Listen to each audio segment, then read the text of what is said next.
అభివృద్ధి పేరు మీద 500 మంది పొట్టను కొట్టినటువంటి వీళ్ళు ఇలా మహిళల గురించి కానీ ఆటో కార్మికుల గురించి మాట్లాడడం విడ్డూరంగా ఉంది. అభివృద్ధి పేరు మీద 500 మంది అయితే అందులో 15 మంది కుటుంబాలు చనిపోయిన అధ్యక్ష. ఇవాళ 3 సంవత్సరాల నుంచి కనీసం ఉపాధి లేక రోడ్ల మీద అడుగుతుంటారు అధ్యక్ష. అదే గౌరవ మా ఇప్పుడున్నటువంటి మంత్రివర్యులు ప్రతిపక్షంలో ఆటో కార్మికులకు లేవనెత్తితే అప్పుడున్నటువంటి ప్రభుత్వం స్పందించలేదు. మళ్ళీ ఇవాళ మా గౌరవ ముఖ్యమంత్రి కానీ మా మంత్రి కోమటిరెడ్డి వెంకటరెడ్డి గారి ఆధ్వర్యంలో రేపు 11వ తారీఖున మన ప్రభుత్వం కొండపైకి ఆటోలు అనుమతించింది అధ్యక్ష. ఇవాళ 1000 కోట్లతోటి కొండ అభివృద్ధి చేసింది అధ్యక్ష. ఇవాళ గౌరవ మంత్రి కొండ సురేఖ గారి చొరవతోటి పైన డార్మెంట్ రాళ్ళు అదేవిధంగా వచ్చే భక్తులకు ఇలా మన ప్రభుత్వం వసతి కల్పిస్తుంది అధ్యక్ష. మరి ఇన్ని 1000 కోట్ల అభివృద్ధి అని మొత్తం దండుకున్నారు. అక్కడ ఒక వైటీలో పెట్టి వీళ్ళు అడ్డాగా చేసి ఉన్న నిధులను 50% దోచుకున్నారు అధ్యక్ష.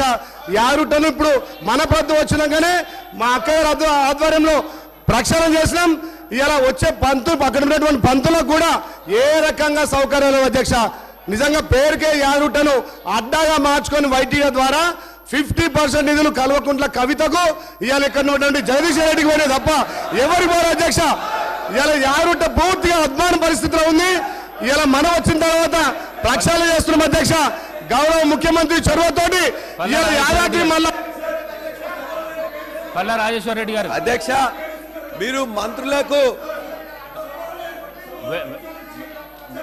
మీరు మంత్రులు వివేక్ వివేక్ వివేక్ గారు